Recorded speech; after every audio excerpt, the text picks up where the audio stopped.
Good morning, everyone, and welcome to IEA's 15th webinar of 2022. On behalf of the IEA, I'm delighted to welcome you to this meeting today. The title of our webinar is Unpacking and Assessing the Azimio La Umoja Plan, as you may have seen in the notice, and we're very pleased that you're able to join us for this important discussion. So my name is Jacqueline Kagume, and I work at the IEA under the Constitution, Law and Economic Program.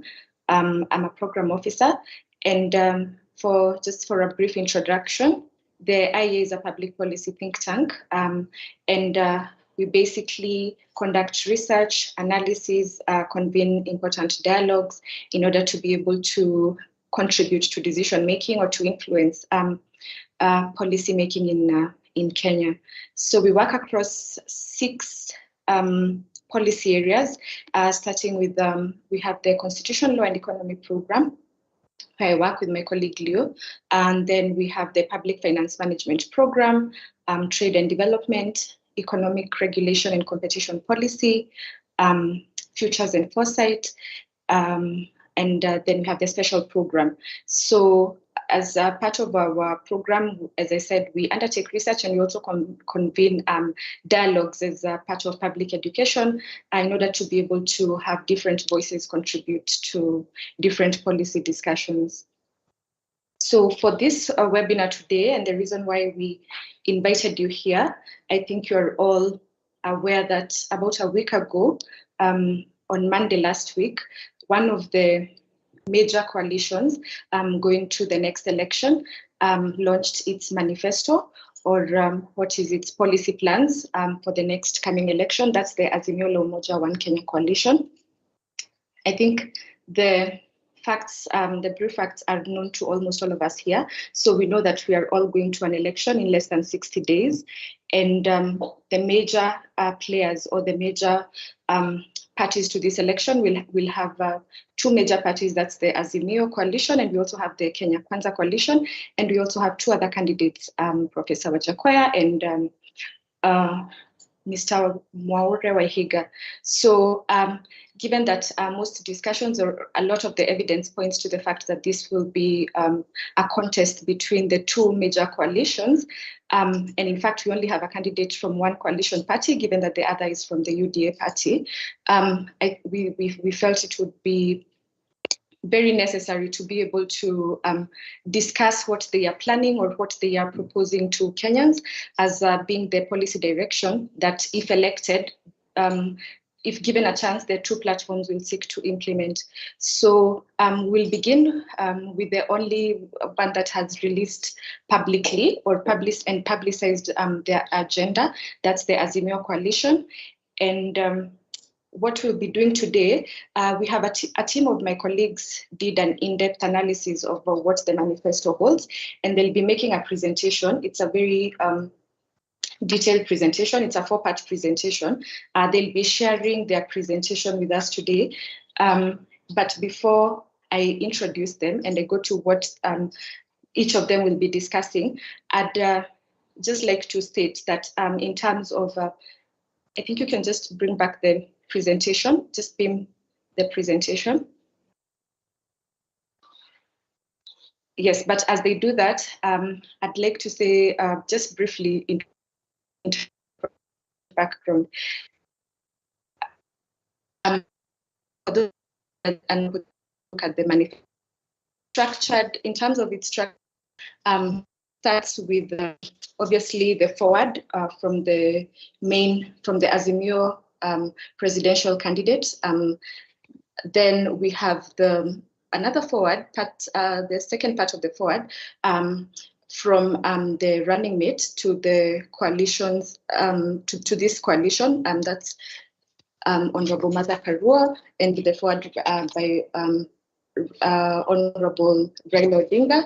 And then from there, the manifesto basically is structured, starts with outline of their 10-point agenda. So they have summarized what they call the Azimio Zetu, which is basically 10 parts of 10 different, it's itemized under 10 different headings. That's the Azimio la Ugatuzi, Azimio la Jitihada, Azimio la Kina Mama, Azimio la Ukulima, Viwanda, Wananchi, Uwajibikaji, Waste Not a Single Child, Maji kwa Kila Boma, and the last part, which is on Baba Care.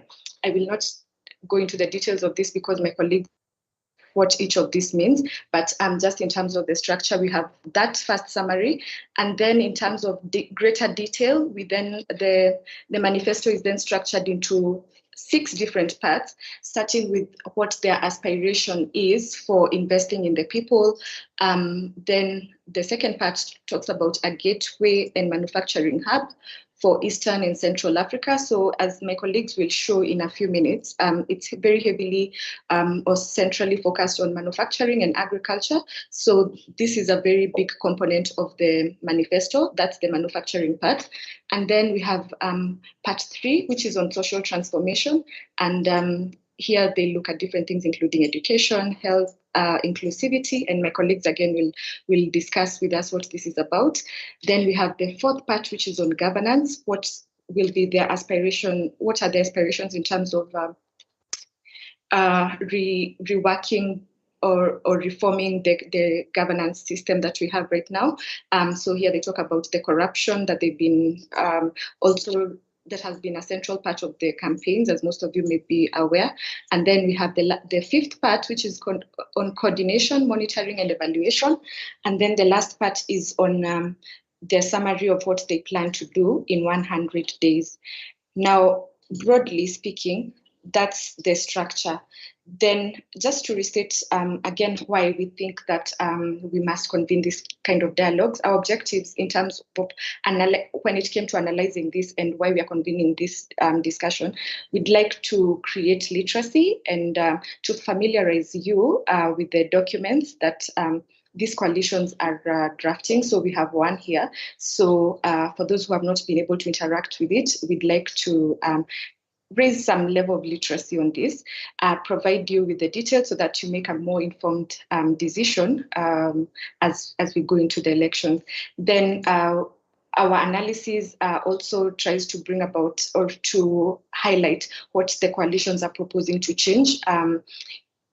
We have only one manifesto so far, but from the campaigns, we've had all manner of promises in terms of what they think is wrong in our governance and in our economy. But what exactly are they planning to change and how do they plan to realize those changes? So we'd like to break it down for you. And then even as they do that, how have they lined up their priorities? How has the manifesto or their policy plan, how has it lined up the priorities? What if there are things that will be carried forward from what the current administration has, what are those, and how will they rework the other priorities in order to achieve what they are stating to be their objectives?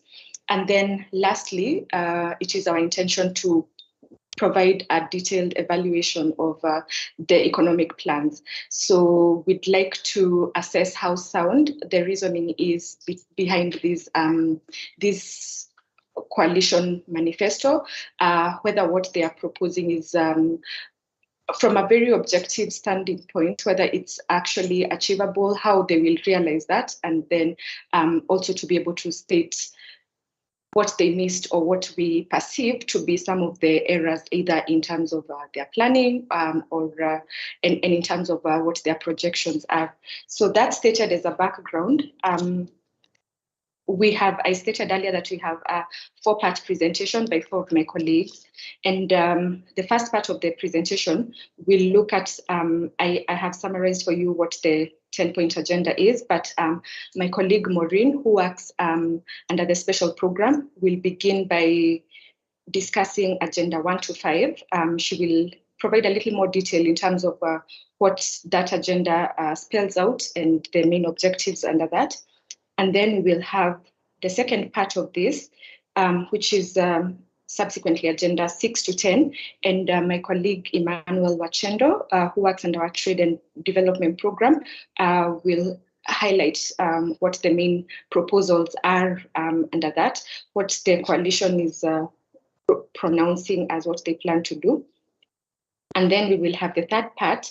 So having looked at the summary of the 10-point agenda, my colleague Leo, who works with me under the CLE program, will talk to us about the Azimio's Foundations for Economic Revolution.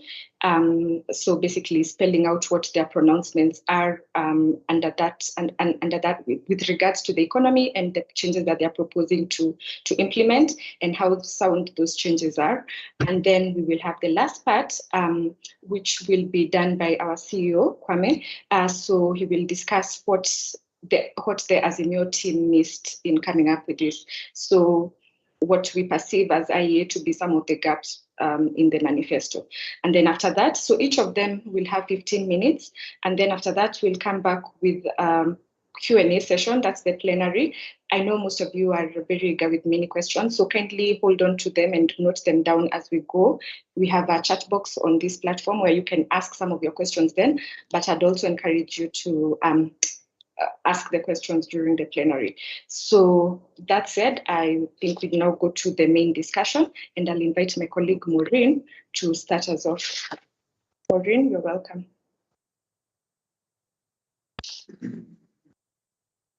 Okay, thank you, Jackie. I'll take you through the, like she's outlined it, I'll take you through the, in the Azimio La Umoja plan, we have the 10-point agenda, and I'll take you through the first 5 agendas. Okay, under this, we've just highlighted the main points that, the things that we felt stood out in the commitments that Azimio La Umoja team made. So for agenda 1, that's the Azimio la Ugatuzi. It's a resolution on devolution, that's in English. The Azimio la Umoja team committed to one country, one product program through enhancing manufacturing and value addition. We thought this, the central planning, or rather the industrial policy, is bound to fail because, for one, the Azimio team did not consider the spatial distribution of manufacturing firms, as well as we feel like it's a ridiculous notion, since products already exist in these counties. These counties already have manufacturing farms for food and other products. Also, it will be a waste of public resources. These public resources are already scarce, and the government will incur huge opportunity costs trying to incentivize the farms to move funds towards these counties.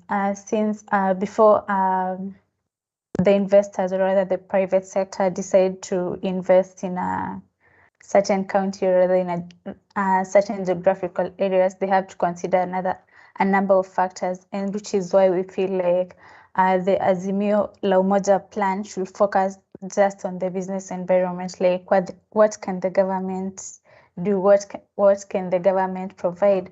And the government can only provide public goods, that's maybe security or maybe water, to attract these manufacturing firms to those different geographical locations in different counties.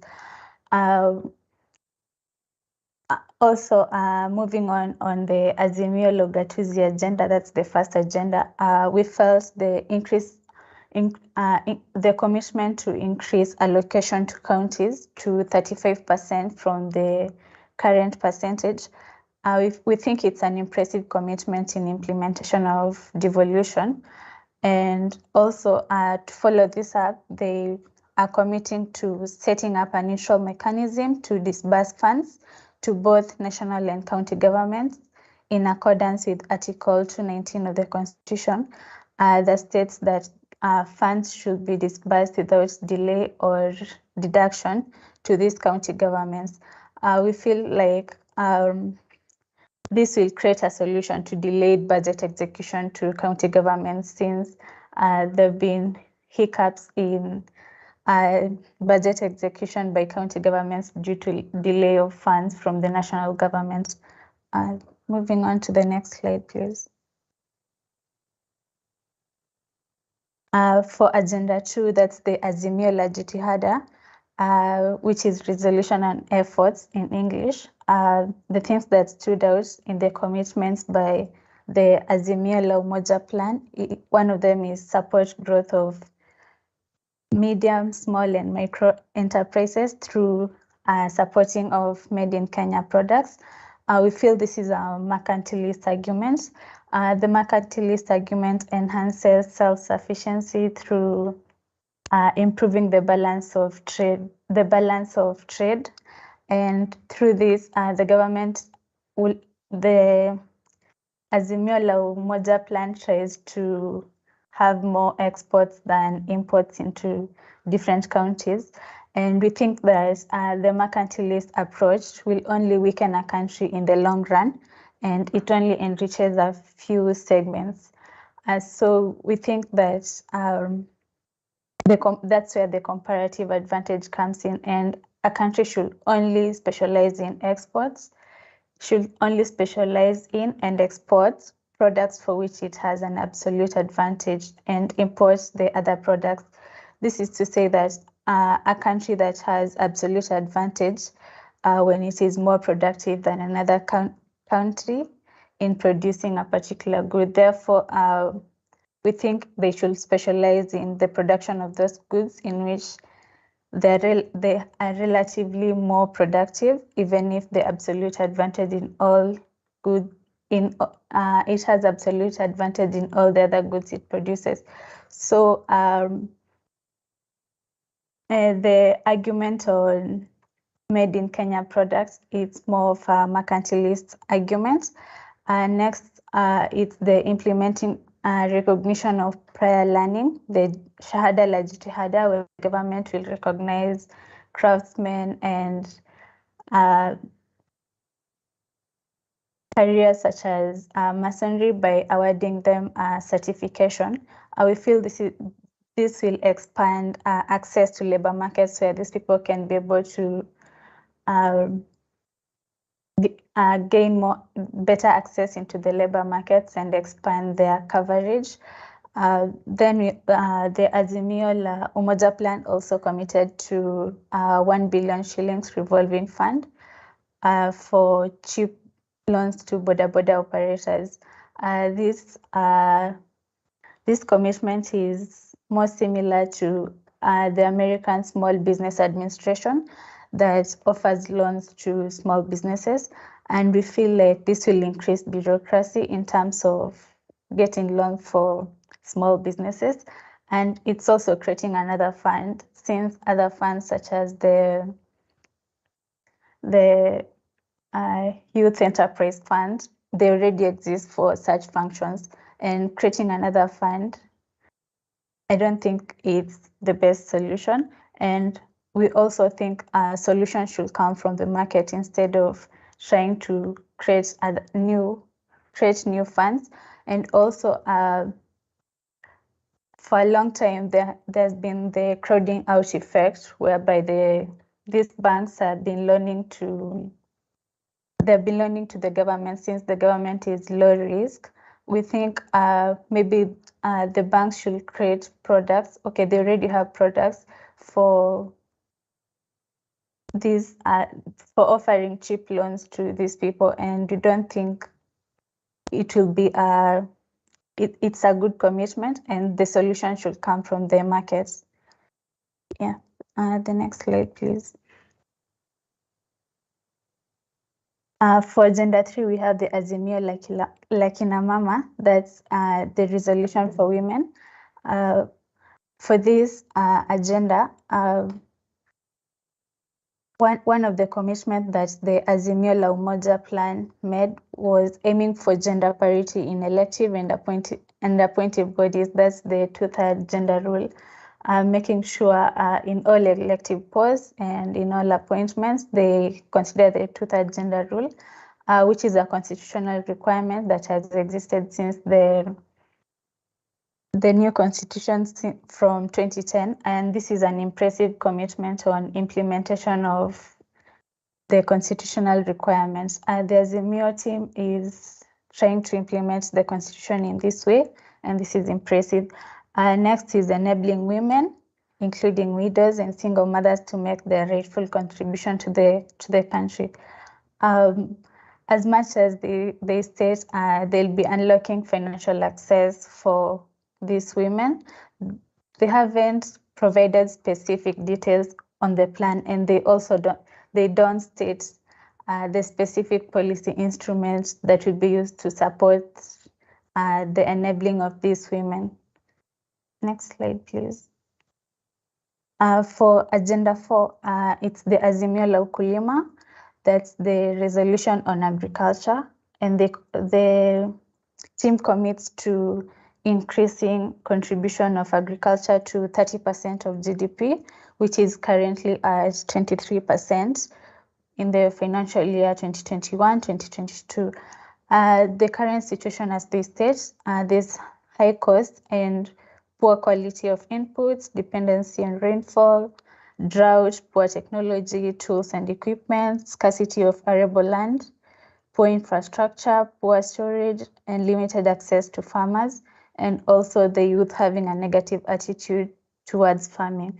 So with this, they are committing to transform the agricultural sector through the use of affordable Kenyan manufactured machinery to be more efficient, improve productivity, and create employment through harnessing youth demographic dividends. Also under this agenda, they think it will complement manufacturing, which they are planning to increase its contribution to 30% of GDP. We think increasing the contribution of agriculture and manufacturing to the same level at 30% is not viable, and it's not happened before. Looking at these countries that have grown from agriculture to manufacturing sector, this is not feasible. Next slide, please. For Agenda 5, the Azimio la Viwanda, that's the resolution on manufacturing, they commit to increase manufacturing contribution of GDP to 30% with Buy Kenya, Build Kenya. Well, from the previous slide, they want to increase the 30% in contribution to 30% of GDP for agriculture to also complement manufacturing, which they plan to increase the contribution to 30% of GDP. If you analyze different models, for instance, the Asian countries, expanding agriculture and manufacturing at the same time, it's not viable because we'll have to push capital and labor from small farms to these manufacturing enterprises, and also the structural transformation argument where we need movement from agriculture to manufacturing, then to the service industry. They need to consider that. And lastly, we have they commit to procure and promote made in Kenya products. These still are mercantilist arguments where they argue for self-sufficiency. This is not viable in the first place, since you can't force individuals to make choices on the products to buy. They can only make the choices maybe for government to buy. Maybe, for instance, it's Rivertex producing garments. They can only buy that for government uniforms and public offices uniforms. Yeah. My colleague Emmanuel will take charge from there. Thank you. Hello, thank you, Maureen. I hope I'm audible. Next slide, please. Yes, next slide, please. So the sixth point on the Azimio agenda is called the Azimio la Wananchi, which means resolution of the people. And with this resolution, Azimio resolves to ensure continuity of policy. They believe that ensuring a continuity of government policies is actually it extends the sovereignty of the people. They want to, the idea is that if they continue the policies of the current administration and carry them forward, that they will actually be linking, they will be conducting government business with a level of financial prudence which they believe should be admired, and that finally this practice will reduce government waste, and is for these reasons a laudable objective. Now, our contention here is that continuity as prescribed by Azimio in this way is not a democratic virtue. Why would we say that? In the first place, democracy allows the public to choose from different policy platforms and select and choose what they want. So continuity in the as a occurrence itself is not a virtue of democracy.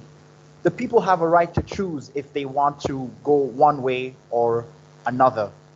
It's next slide, please.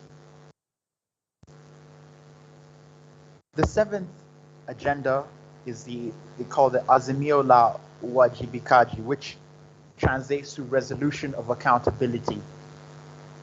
Azimio is committing here to increase the level of public accountability. They're committing to battle corruption. They're committing to ensure efficiency and the optimality of public service delivery. They're committing to a hard line against corruption. This is good in the basic sense. On the other hand, one could also say that it's an objective that's incontestable, right? Everyone wants less corruption.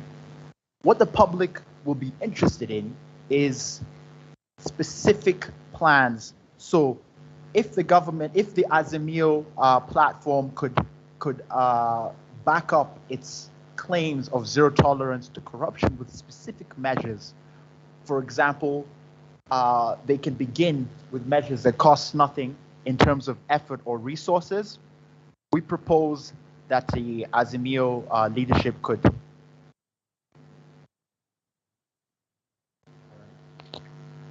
Thanks. Is this better? Thanks. I just needed to adjust my microphone as it was producing crackle.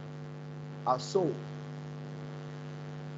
we propose that the Azimio platform could actually commit to specific measures to fight corruption. For example, the Azimio platform could commit to public declaration of wealth. Simply state that this is the amount of land, stock, tax payments that a specific politician within the Azimio platform has. And this is a format that can be designed by any group. Even the Institute of Economic Affairs can design excuse me, I'm just going to change my.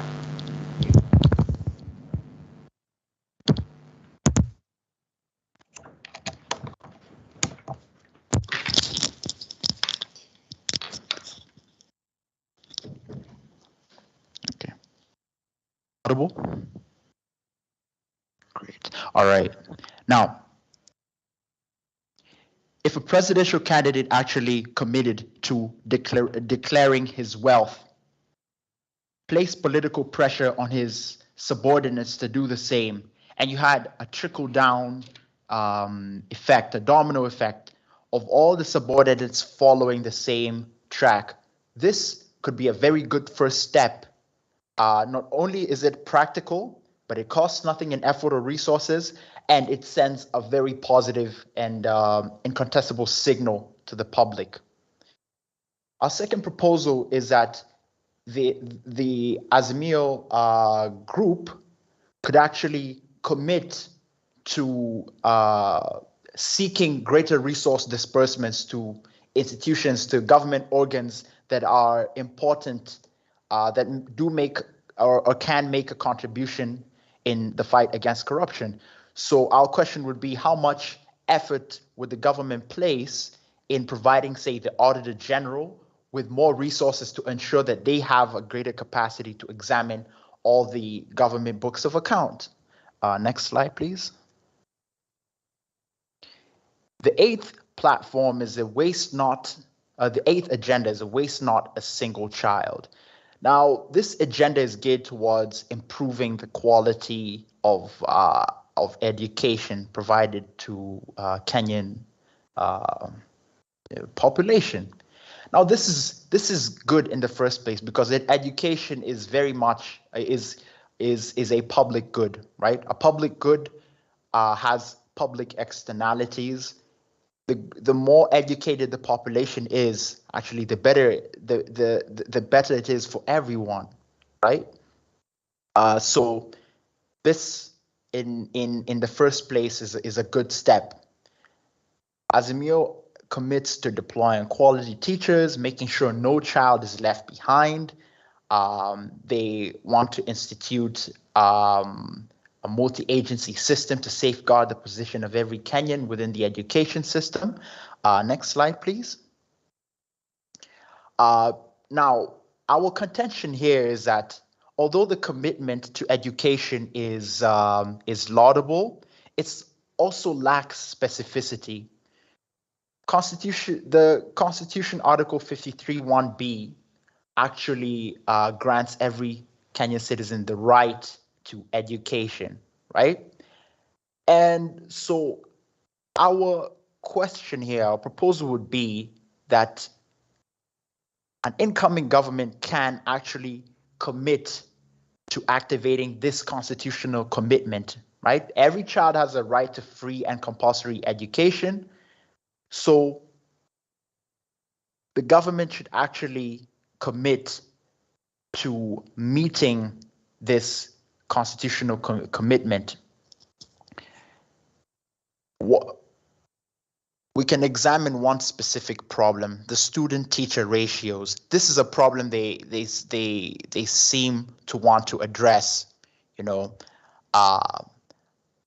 what is the student-teacher ratio? Well, you can have one teacher for 500 students, or 50 students, or 8 students. The economic survey shows that we have 329 teachers and about 15 million students. So that's about one teacher for 46 students. What we can see is that the problem for Kenya's education system is not the teacher-student ratio, but rather we have a problem in the equity of distribution. What do we mean by this? We mean that some regions of Kenya have better distribution of teachers. That means that teachers present in class, while other regions do not. Students in Turkana are also Kenyan students, and they deserve the same equitable treatment in terms of teacher presence as any other region in the country.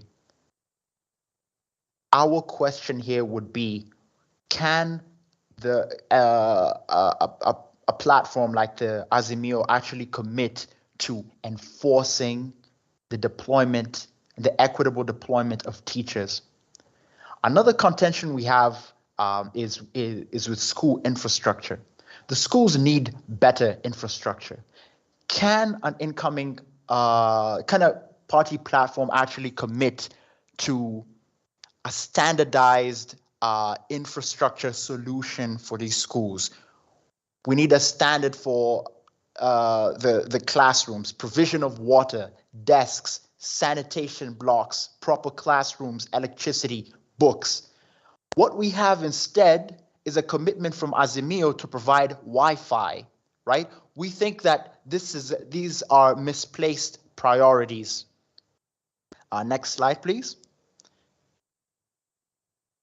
The ninth plan that the Azimio platform proposes, or the ninth point in the agenda, in the 10-point agenda, is to supply clean water to every Kenyan household. There is a comparison here that they make to to nations that are the desert, say the Middle East, and say, look, if those countries can provide water, why can't we? This is a platitude that is difficult to argue against. It's good, you know, we would love for every household to have water available to it. But what we would ask is for a specific plan, provide an assessment of what the state of availability is, and then come up with a plan to address it. We can distinguish between urban and rural water systems, right? Urban systems are plagued, for one, by water cartels. Can the Azimio platform actually commit to countering these cartels, getting these cartels out of business? Our rural systems have a different problem, right? In rural areas, you have sparsely populated regions. It's difficult and perhaps not even cost effective to try and provide water to every single household. The other problem we have is that water access has an income component, right? In many cases, even in rural areas, people do not have water because they cannot afford to access it.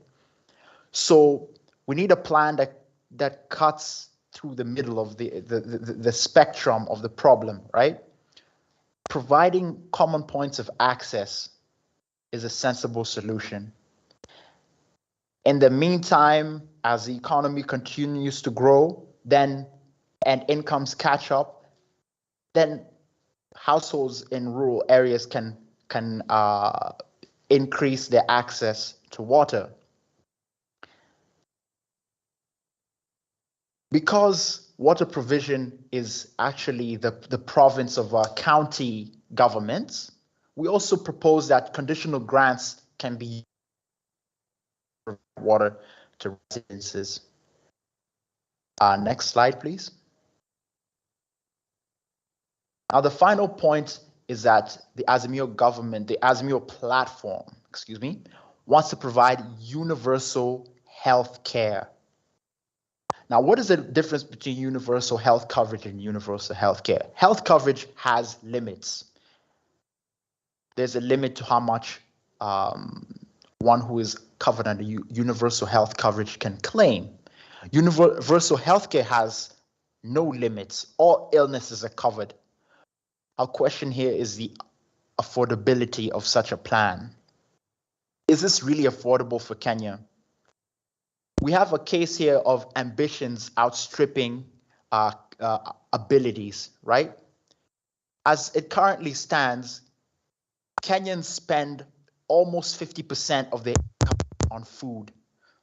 This is the same, if we were to make a comparison with the United States, a country that has been trying to walk into universal health care.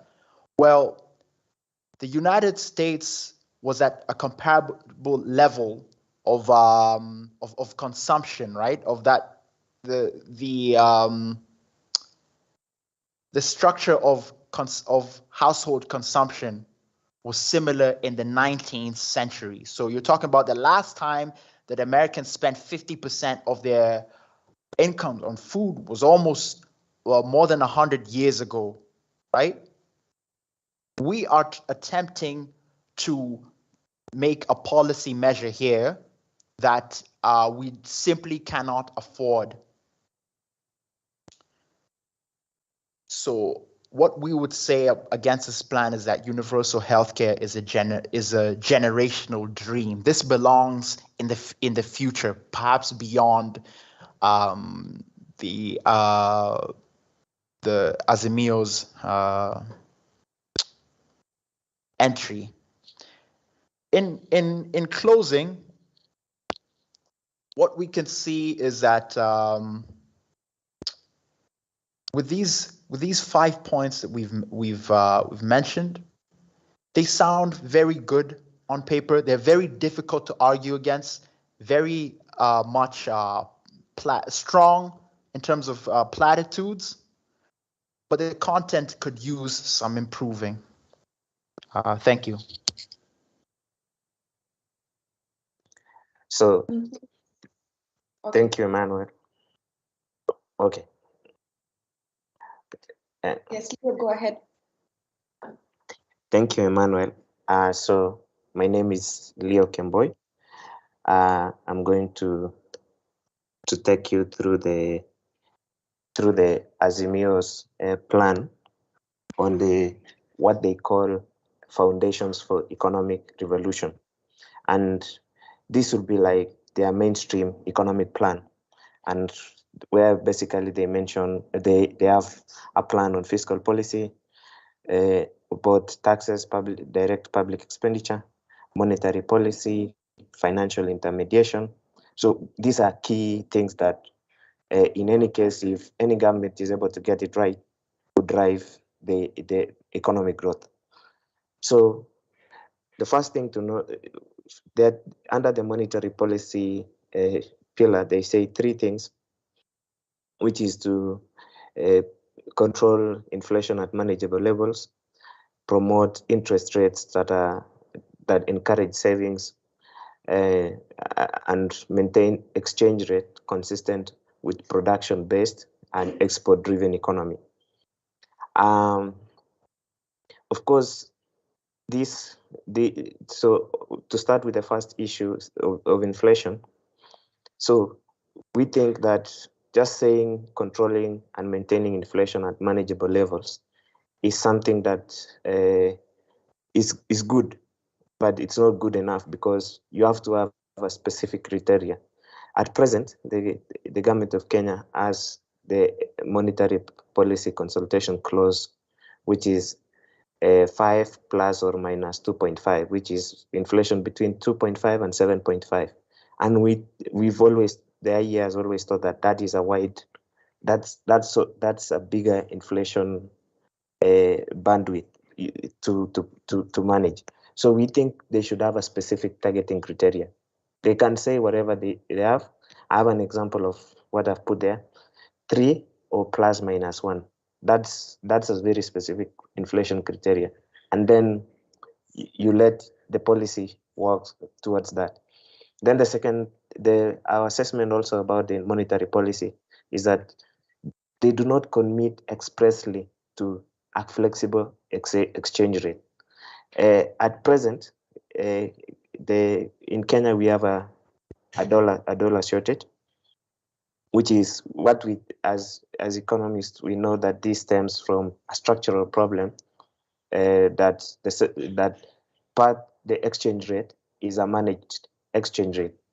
We have a managed exchange rate regime in Kenya, and by the way we say managed is because this is the exchange rate regime is supported by policy action, which is the interventions consistently from time to time.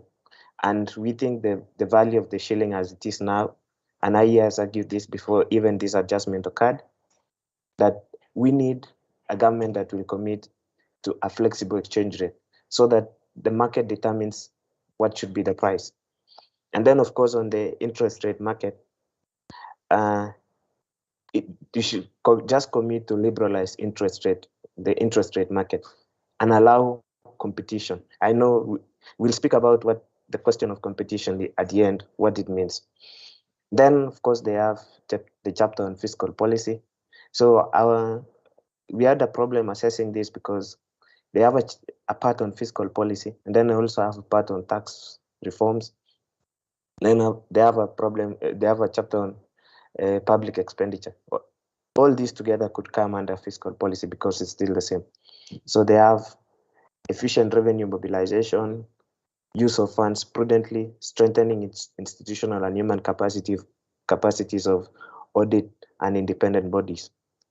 So we think those are two broad objectives. They already factored in the Constitution and in other laws, and they should commit to specific objectives like a fiscal constraint, some deficit of less than 3% of GDP, or commit, for example, today in the papers, the control of budget is seeking control real-time access to state accounts. If you read the paper today, because this is the control of budget we're supposed to approve withdrawals, but she can't see, she has not been able, the control of budget has never been able to see to have real-time access to state accounts such as equalization fund, consolidation fund, county revenue fund, and those others. So we need specific reforms like those ones, like the one that is in the papers today. So another the issue is tax reforms. They commit to, they have an ambitious reform agenda for tax policy, legal, and institutional framework, a review to promote stability and predictability, link tax policy and national goals, reforms tax regime, and then they have to make it fair, equitable, inclusive, effective, sustainable, efficient, and predictable. And part of that language is from the Constitution, which is a good thing. And they've also said they want to create a friendly tax system. So our evaluation is that they should commit to specific things. Again, something like, for example, low tax rates. First, commit to phase out taxes and rates that are regressive, and this can be done based on studies. There's broad consensus at present on what kind of taxes that are regressive at the moment that encourage smuggling and other unintended consequences, and then also commit together to have a tax policy. The current regime, the outgoing regime, committed to have a tax policy within the first year. Even it's today we are ending. They've said they'll commit to September 2022. So there's never been a tax policy. It's only remained a commitment in paper, and only commit to review tax code in the medium term. And by tax code, we mean all taxes. So, because what is happening now is that there's always a revision at the end of every financial year, and this one is making it difficult. That stability is not so. For that stability and predictability, they should only commit to review taxes in the medium term. We have this set of taxes. We only commit it after 4 years. Review it after 4 years. Of course, then they have public expenditure. They want to review institutional and regulatory frameworks, and then a lot of value for money and efficient use of public resources. Some of the original ideas we are seeing here, some of the things that they mentioned, that no other framework for a balanced budget, disclosure of all Government of Kenya revenue, high-level oversight over fiscal agenda by creating a budget office at the office of the president, and they want to prepare an annual comprehensive budget for each level of government, and then deepen reforms towards public procurement, emphasis on the use of PPPs. So we think the most powerful point here is the one on disclosure on all GOK revenue, because there's a serious transparency question, and it can only come from political goodwill that they are committing here, which is a good thing. So our evaluation is that the point on preparing an annual budget for each level of government will offend several clauses of the Constitution. Counties are sovereign, and separation of powers is a constitutional imperative. What they can only commit, especially to the counties, is to improve the capability of county treasuries. Because that thing, when Kenyans promulgated the Constitution, when we agreed to the new Constitution, that power, we created a level of government that cannot be that direct interference as it is cannot happen. Then the most functional thing that we have seen missing from the Azimio manifesto is that public expenditure primary focus. Government should be limited to public goods, offering public goods, and offering the obligations as stated in the Constitution, which include the social and economic rights, the rights of children, the ones that my colleague Emmanuel has mentioned, And goods, and if you look at the constitutional 2010 obligations, they are goods with positive externalities. So, and those are with public goods. Once you limit it to that, because the government of Kenya can do a few things and do them very well. The single largest program that is working in Kenya now is the free primary education, and that we think that should be the commitment, and then commitment directly to reduce fiscal slippage. We expected to see something such as the most perverse form of corruption now is the procurement fraud. Uh, the others like payroll fraud. We remember when the National Police Service, they did an head count when they issued, there was an issue, they were issuing the Huduma number. President Kenyatta announced that 150 million in ghost worker per month had been saved. West, the 247 allowances, zero-based the budget. That is very important, zero-based the budget. Because remove pork barrels. We all know pork barrels are things that are put in the budget for waste. Treasury single account. Those are things that has been the government, the national treasury has been committing to do, but I've never done. It's ever since I started tracking fiscal policy. That is something that, and I think as early as 2000, this could be as early as 2000. Then fiscal constraint when the budget is not balanced.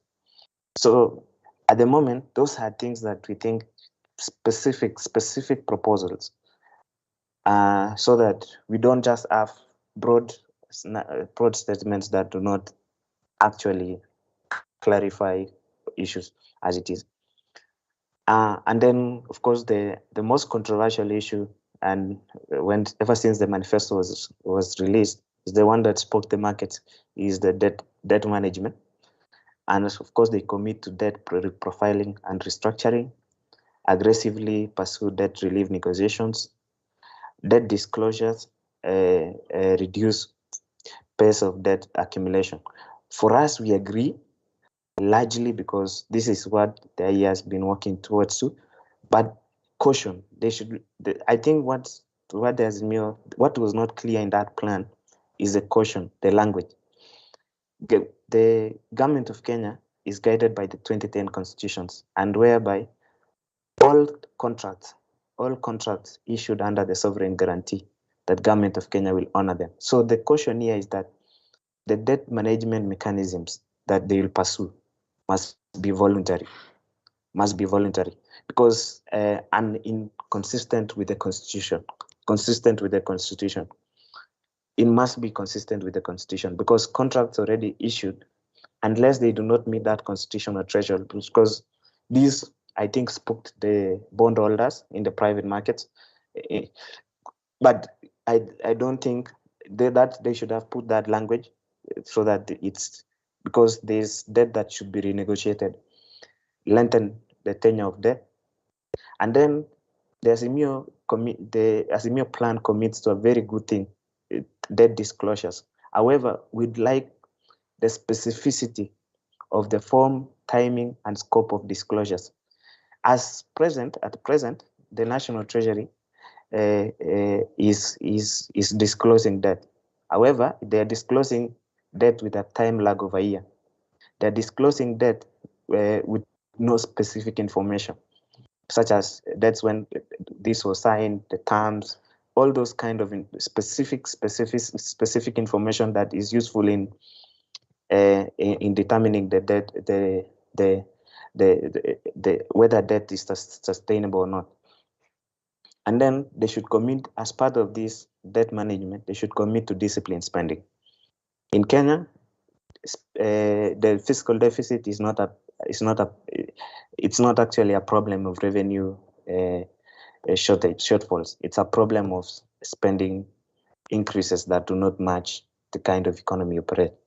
Then the last and the most important, for me, I think the most important point that it's a good thing they're thinking about this is financial intermediation. They've claimed that they want to ensure the financial sector is well managed, strengthen supervisory legal and regulatory frameworks to mitigate financial intermediation risks. So our evaluation is we want them to use tools, including monetary tools and other things to improve lending. And of course, the most important part of why financial intermediation has slowed down in Kenya is GOK participation in the domestic market. So because if you there's no, let me not say even banker, a human being, it's easier to lend to government. Somebody seated at Treasury, you're giving them 100 billion instead of giving that 100 billion to the economy, whereby there are so many people and so many risks, these small kind of loans.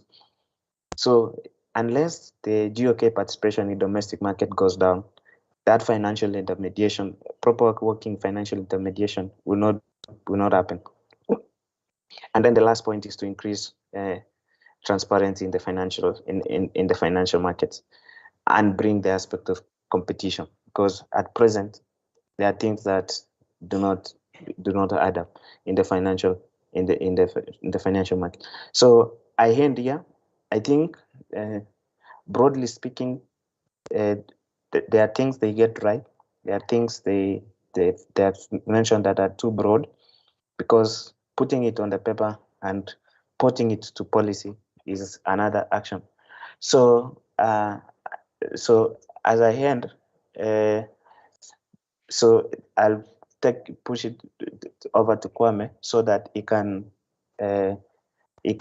go into the last part and explain what did the Azimio plan miss. Okay, thanks, Leo. So I'm alerted that Kwame's camera has a small issue, but he will be able to speak. So we invite Kwame to speak to us on the gaps, what we think Azimio missed in this manifesto. All right. So again, apologies to our guests. Yes, we are not able to, the audience, my camera, I've just been told that I needed to reset it, but it's too close to time, so I don't want to do that right away. So this is Kwame. So we've gone so far by talking about what the content of the 10-point plan was, and then Leo has isolated the specific commitments related to fiscal and monetary policy. In addition to that, of course, I'd like to let you all know that you might have read an opinion article that Leo and I wrote early in the week, which is on Tuesday, discussing the plan, our broad findings about the plan and our assessment about what its contents would be. That opinion article was there was a response on the basis of a right to respond by the Azimio team, especially the chair of the presidential campaign team. I mean, okay, raised a few points here and there. Many of them were strawman's points, but on the whole, actually, it enthused the supporters of Azimio. Many of them who thought that Leo and I had been, someone referred to me as, had gotten a deserved caning, which is fine. So in their view, part of what we responded to was not sufficiently deep, but no, not to worry, people. We are writing another opinion article, and I promise you they'll be asking us for a handshake. So let me say things that we think were missed by this plan. I'll go through them very, very quickly. So the first basically is we don't see, and I think we'll re-emphasize because our opinion article spoke about that. We don't see that the Azimio team understands exactly, one, the fiscal constraints under which government will be operating. Because while we thought that part of the depth of their plan was actually a good assessment in our view of the status of debt, and that there's definitely going to be need for government to, they say the word restructure, which spooked some people in the markets, but I think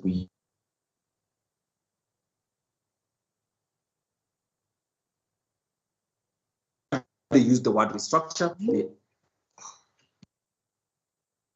So while they use the word restructure, they actually meant reprofiling and a few of the things that Leo's clarified. But our view is that we don't see sufficient emphasis on the part of Azimio to actually concentrate only on providing the core functions of government. They have this extensive list of things that they wish to do throughout this 84-page plan. Government will do this, government will do this, government will do this. And our thinking is that probably is where they'll come short, partly because the money will not just be there, but I think it will be spreading government operations too thin and they'll be completely ineffective. So that's the first one. The second one is that if you look at it, the plan is replete with, in the sections dealing with specific sectors, with the idea that they'll be using a fiscal stimulus here and there. And obviously the response from government individuals is saying that government will be doing stimulus because that has worked successfully in Laikipia. And again, here is it's not a small point. For a conventional student of economics, one of the things that we know is that a stimulus is usually in response to a shock to the economy which affects demand. So the belief in the spreading of stimulus for every problem, in our view, suggests a conceptual misunderstanding, but also the belief that government has stores of money that cannot be exhausted. So actually that too was one of the things that concerned us. So that's the other thing that they seem to apply too liberally for our comfort.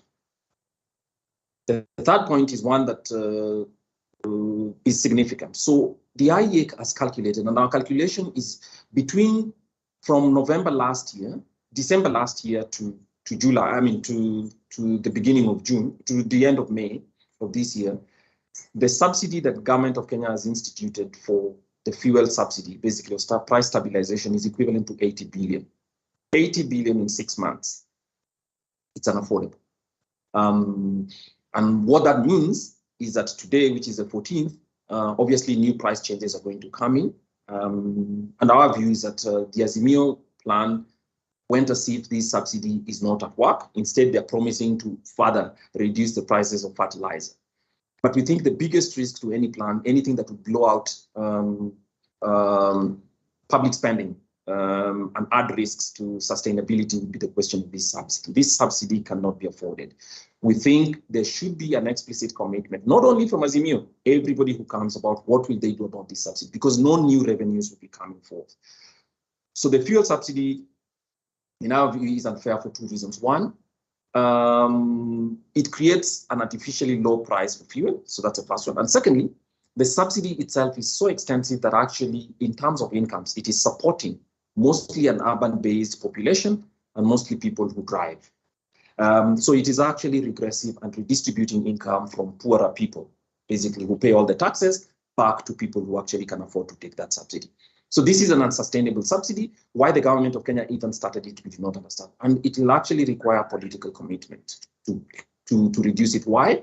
Because once you have funds created in the government of Kenya, and you have people in this place in the Ministry of Energy managing a fund that could go to about 100 billion every year, they will find every reason to keep it, regardless of what its distortionary effect would be on the rest of the economy. We know that keeping away the fuel subsidy would actually have a one-time short effect on inflation. That's true. But if it was up to me, if it was to be decided, it is one thing that President Kenyatta can actually level with Kenyans about, because it's not his fault that there's a bad invasion by Russia, which has created a conflict in Eastern Europe.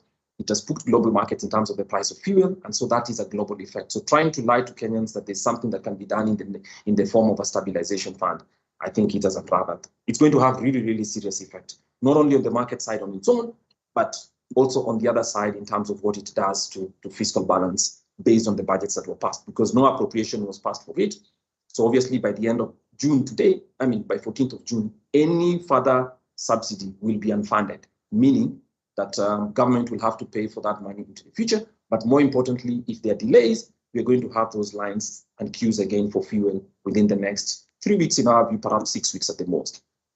So we think that a commitment to actually phase out that fuel subsidy is essential, and it would be a show that this is a government or a plan or a platform that actually recognizes that leveling with the public about bad policy is essential.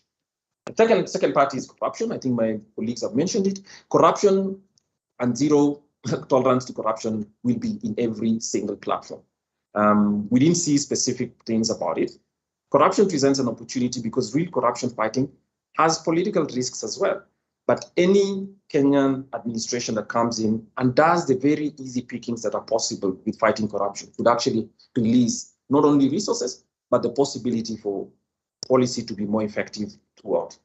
So while Azimio prides itself in having two people who are brave, that we do not doubt, tends to be decisive, we have no doubts about that, but I think they are also not, they are underestimating that corruption will not be about platitudes and slogans. We need far more clear things that can be done, some of which are costly. It doesn't have to be new spending. And I think my colleague Emmanuel talked about really the signaling and the symbolism that, look, everybody will need.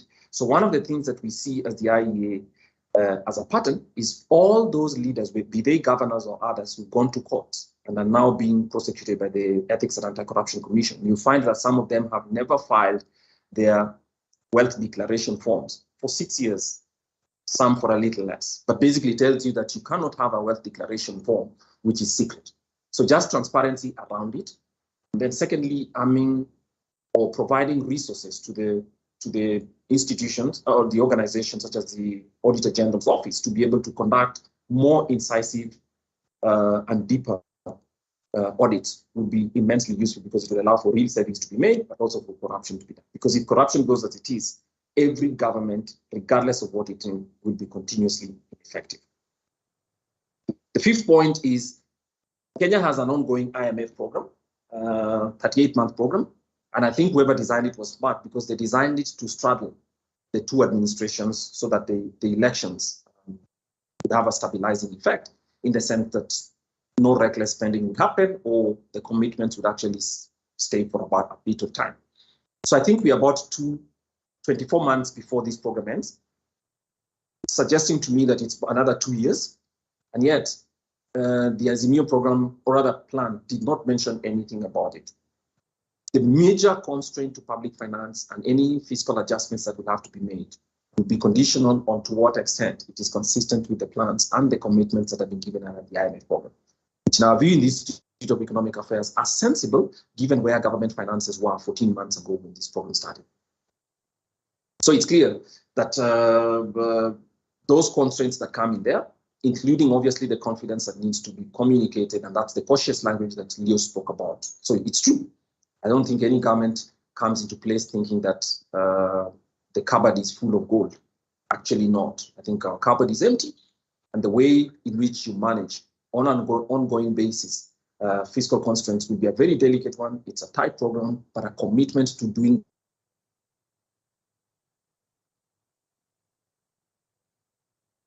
basically one in structural reforms. The government of Kenya, or rather the platform proposed by Azimio, states that there'll be a continuity. And there's an extent to which, of course, in the core public service, continuity is essential. But what we find interesting is that there's no commitment to actually reform of state parastatals. There's no commitment to privatization, and there's no commitment to competition and enabling competition. Because private sector competition, privatization, allowing government assets to actually find their real value in the private sector, but also reforming the state-owned enterprises whose credit risks are among the risks that actually have elevated Kenya's fiscal distress, chances for fiscal distress. And there's no claim around it at all. We think that it's not enough to tell the private sector that we will give you one product per county. That's not essential. Private sector already knows what products for which county, and many of them are already there. So I don't think that that is useful. The useful thing is to what extent parastatal reforms will be undertaken. Because without undertaking parastatal reforms once again, I think the weight of the public sector will be too difficult to carry.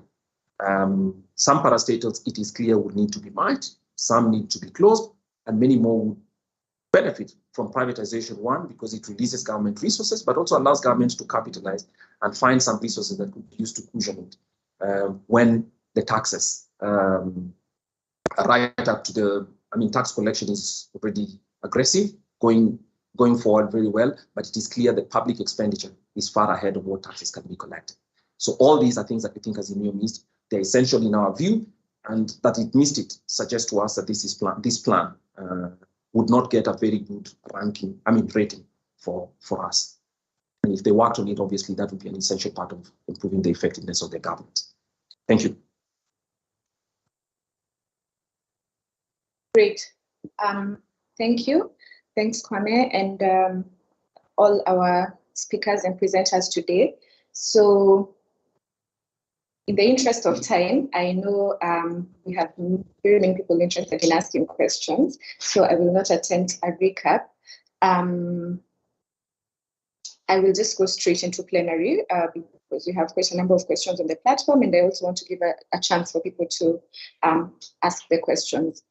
But to start off the plenary, I think very many Kenyans are interested in finding out, given all that we've discussed today, right from the consolidation of the 10-point agenda, the main areas that they provided a little more detail to, their plans for the first 100 days. My question, just to kickstart this plenary, would be, do you think overall, all said and done, the Azimio coalition actually diagnosed Kenya's most pressing problems accurately? Because I think what most Kenyans are expecting from the next government going forward will be to tackle, be able to first diagnose what our main problems are, and then offer solutions that are implementable and that are viable. So I'd like to hear from each of you, but not now, as I'm going to ask a few other questions as well. But I'd like, as you start to, that you give some of your feedback regarding whether you, in your assessment, they did a proper diagnosis of what our main problems are. I think most Kenyans have spoken about the high cost of living, unemployment being critical problems. So in your own assessment, or in our view as the IEA, what would be your thoughts regarding the diagnosis of the problem and how implementable the solutions they've proffered are? But that said, I'd like to start with the questions that I see here on the chat box. Ken started, so there are comments and we'll have questions, and I will read each and see who can respond to this. So the first one, Ken asks, on freedom and democracy, Azimio seems to believe that citizens are a problem, and he's provided a snapshot there of the manifesto, saying that the manifesto goes as far as saying rights are overemphasized. This is misplaced and contravenes the Constitution. Could the speakers touch on this? So I think this, any of you could respond to this. And then we have Edward Munduti, who says that regarding the one county, one product, he thinks this is the way to go. Picture a county like Trans Nzoia that has to ship maize harvested to Mombasa or Nakuru for milling. Why not mill the maize in Trans Nzoia? I also don't believe they meant that this would not allow other industries to be set up in the same county. The idea is, in my view, to push county governments to ensure that each county manufactures a product, while any investor can invest in whatever else they find feasible. So for this, I'll ask Emmanuel and Leo to comment. And then Michael says that the US is a poor comparison on matters UHC. Then he says that among the developed economies, their indicators are among the worst. And it's mostly because of their inclination to market capture by big pharma and all. Then for Kenya's comparison, developing economies like Cuba offer better lessons, and their share of GDP to healthcare is something within Kenya's reach, not a generational dream. And James agrees with that.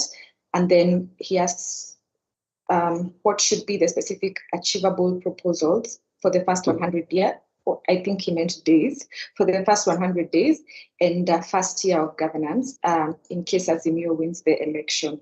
So please note those questions. I see a hand up, but before I come to the hand, just for the first round, I'd like to invite, I'll start with you, Emmanuel. What are your thoughts regarding the questions that have been asked? Okay. Thank you, Jackie. Hello? Yes, I've tried to add a better microphone. So my first response would be that when it comes to manufacturing, manufacturing does warrant Azimio's attention. It makes sense that that they look for an economic solution within the manufacturing sector. Now, what solutions they have proposed, unfortunately, are scattershot. So an economist looking at their solutions will say, look, when you say that you want 30%, the economic structure to have a 30% agricultural output and 30% manufacturing output, what you're saying is the equivalent of saying that I want to be in Nairobi and Mombasa physically at the same time. So why is that? Why would I say that? Well, it's because when you look at how the economy evolves, right? When you talk about manufacturing sector growth, what you're saying is that the returns to capital and the returns to wages in a manufacturing sector begin to outpace the returns to capital and wages in agriculture. So what happens is that owners of labor and owners of capital move their investment towards manufacturing. So that simply means that laborers would move to the manufacturing sector and investors would put more money in manufacturing. So now what you would have is that the economic structure, the share of GDP of manufacturing would actually increase at the expense of agriculture. Why should that happen? Well, that should happen because manufacturing offers higher value, higher returns than agriculture. Why? Because when you manufacture a product, you're adding more value to it, right?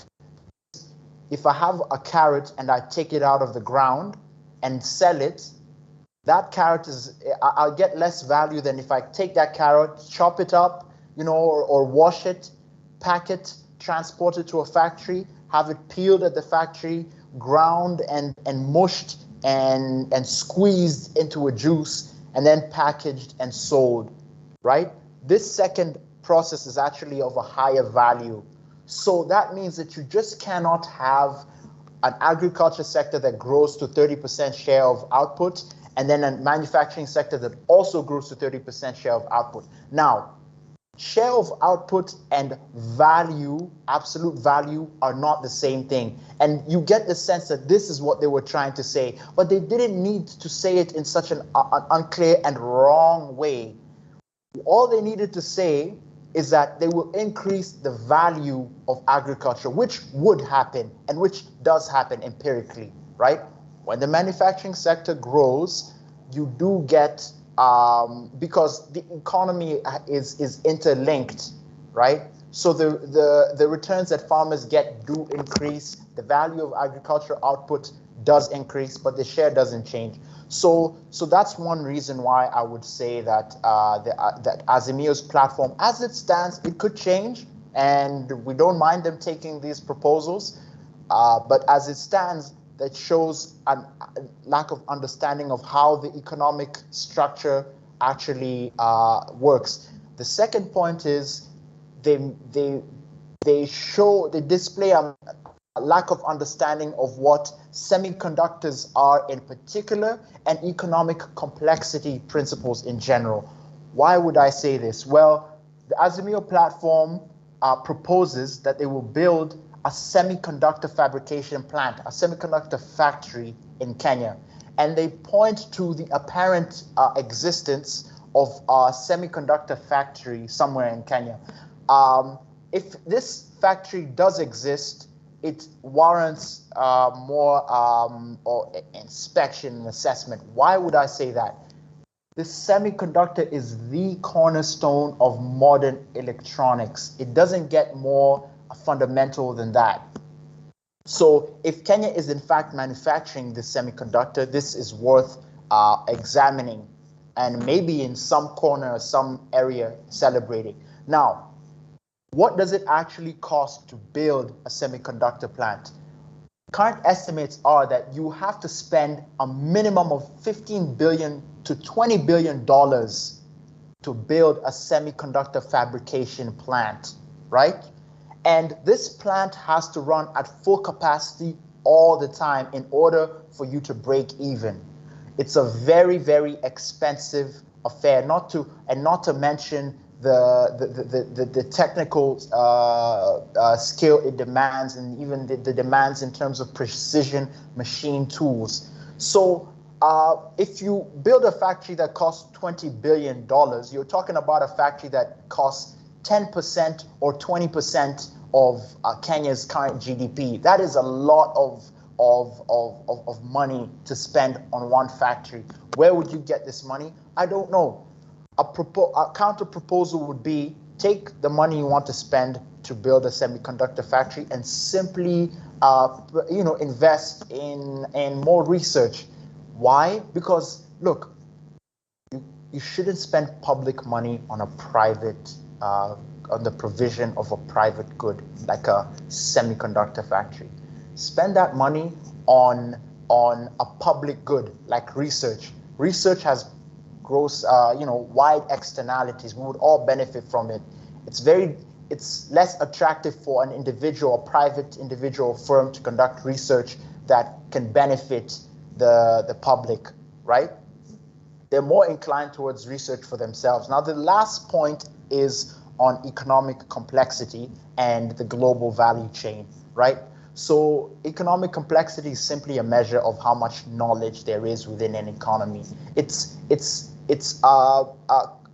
one way of saying that I can't jump from making my eggs or my really bad omelets in the morning to cooking your meal at the Kempinski. I just can't wake up and do that. So in the same way, the Kenyan economy cannot wake up from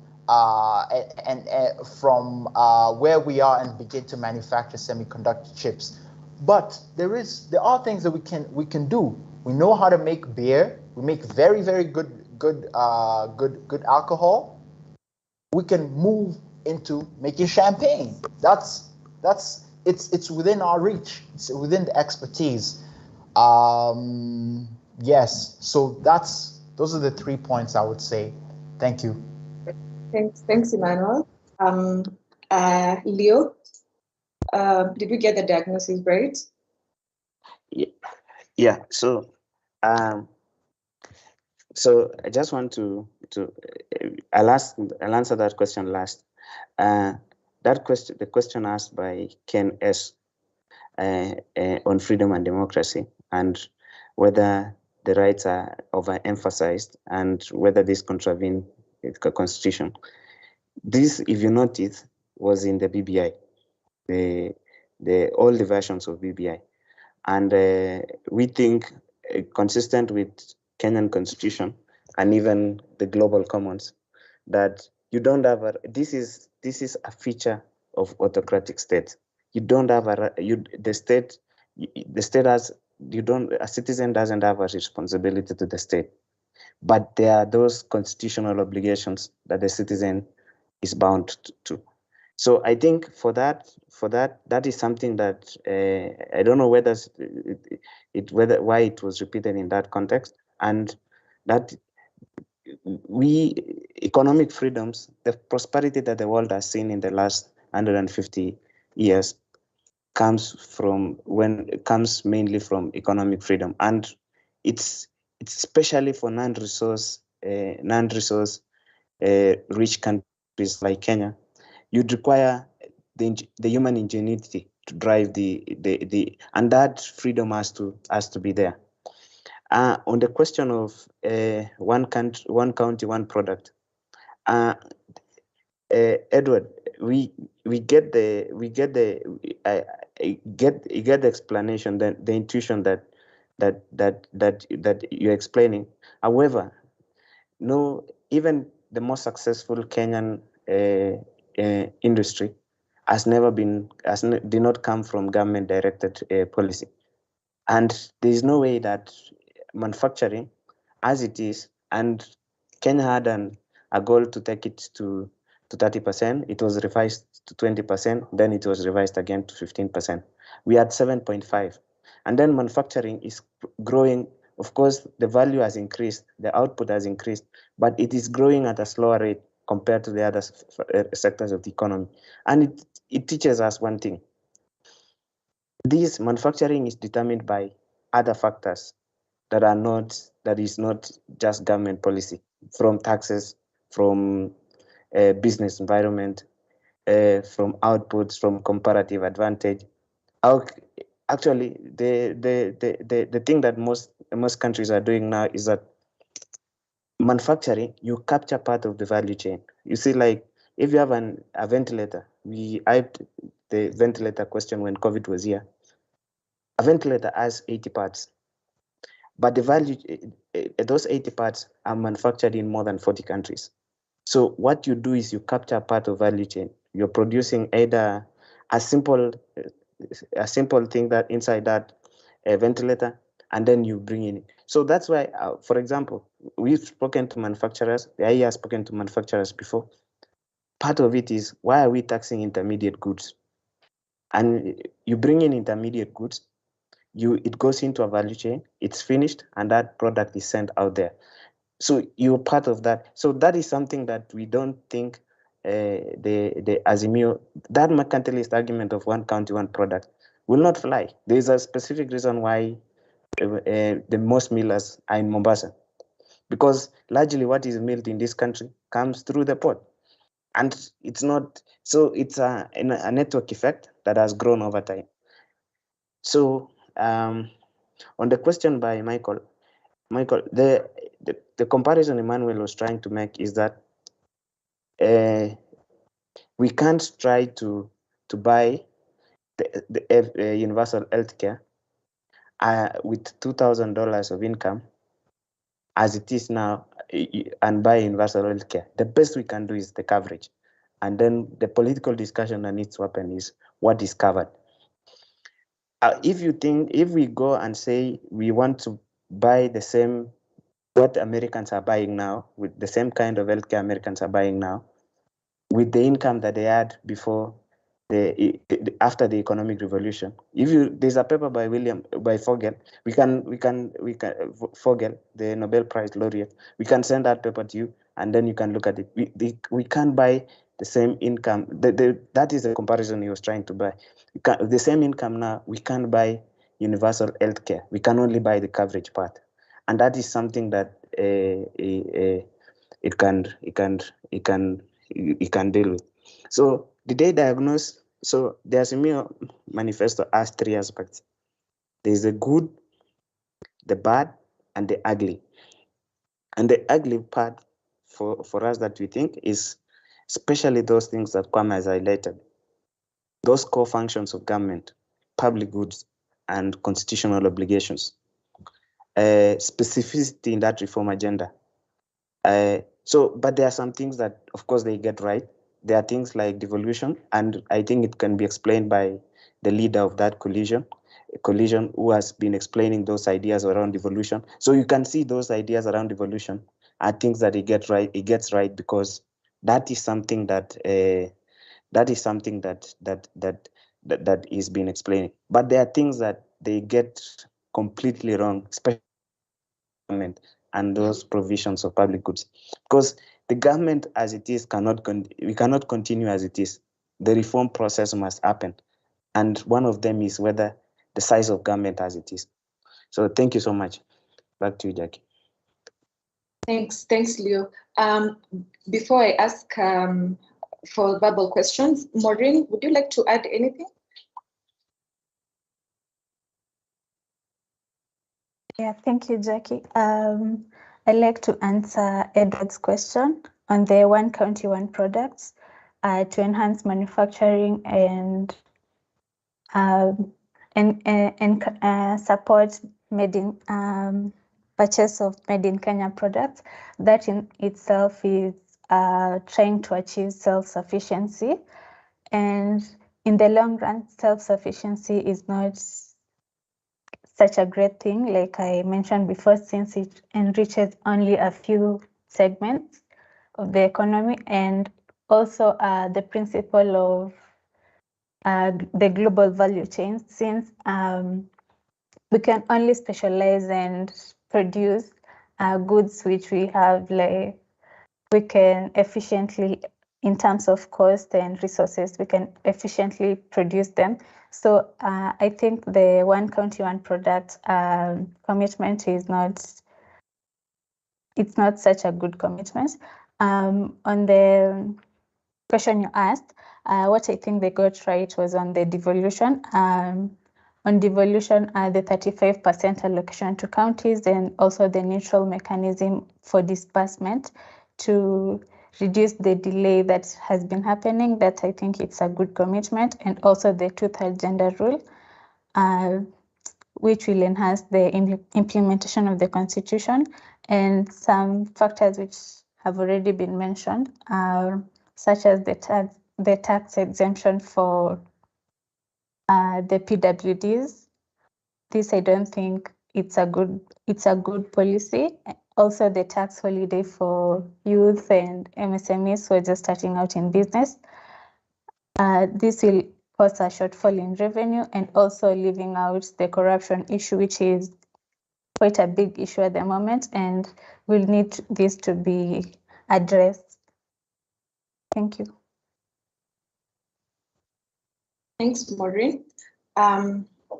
We go now to the verbal questions. So I see a hand raised by Victor.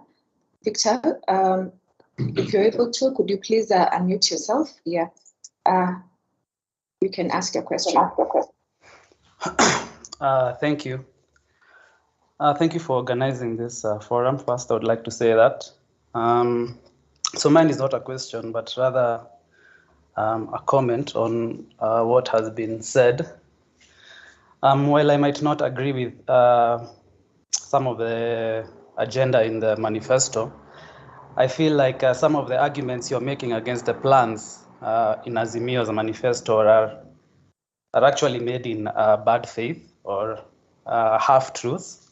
And I would like to zero in especially on maybe on one example, such as saying that the support of made in Kenya, by Kenya, or support of local MSMEs is a mercantilist policy. I think this is a very historical argument, and I would like to give the example of one of the countries that we like to aspire to be like the United States. In the period which they call the antebellum period, I think it was right after independence from the British Empire. The Brits were telling the US that they should open their markets to British textiles because they were cheaper. At the moment, the British were more industrialized than the US because they had undergone the revolution before them.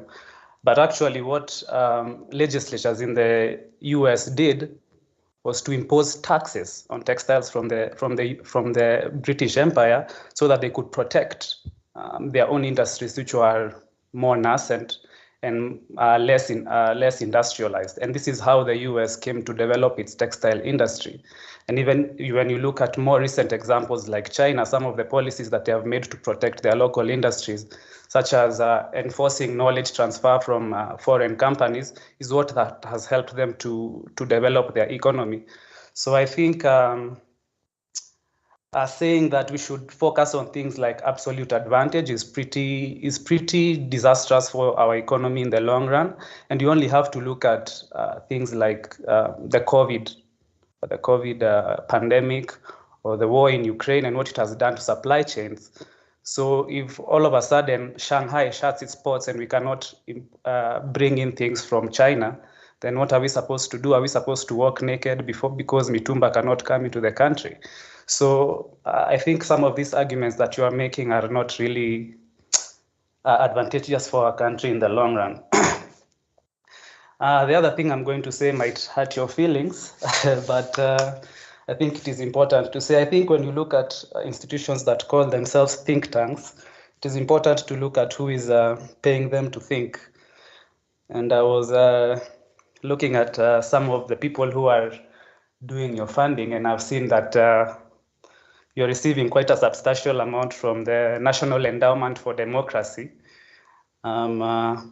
which is basically an agency of the State Department in the US. So when you're advancing corporate interests of foreign companies, I don't think that is very good for our country. So that's just what I wanted to say. And I would recommend that people look up the NED and what they've been up to around the world and some of the regime change activities that they have been conducting in Latin America and Eastern Europe. So thank you. Okay.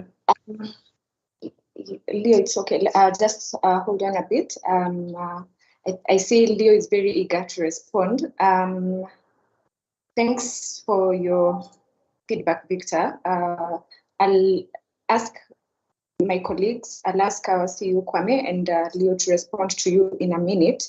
But first, obviously like to clarify that the IEA is an independent, impartial think tank. Our views are very dispassionate. It's unfortunate if the perception you get is as you have stated it, but we will also clarify further. So, but we hear your questions and concerns, and my colleagues will also respond in a little more detail. But I'd like to, in the interest of time, also ask Ken. I see Ken, your hand is up. Kindly unmute yourself and let's hear your question.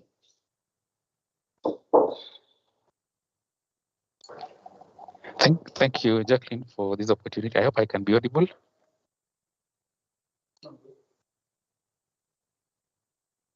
We can hear Hello. you. Please go ahead. We can hear you, Ken. Okay. Thank you so much for this opportunity. I really appreciate what IE has done in regards to the manifesto. But there's something that I found in the manifesto, which I found quite strange, and I've actually posted in my in the chat. It relates to rights, and in it, the Azimio platform is claiming that historically rights have been overemphasized. I don't know where that is leading to, because in the way that it's presented, it's different from how other aspects of the manifesto have been dealt with, because there is no commitment, there is no opportunity, it just sits there. And of course, I recall that argument about rights and responsibilities was pushed during BBI. So I don't know, is it a cliffhanger for that aim to ensure that at the end of the day, rights would be, you'll have to like earn your rights to be a citizen. So that's a concern that I have. Thank you so much. Thank you. Thanks, Ken. Leo, before I invite Kwame to respond to Victor, you wanted to come in very briefly? Yeah, so I think first, so Victor says the industry, protection of industries is an important thing, and gives an example of how America did that in those years. And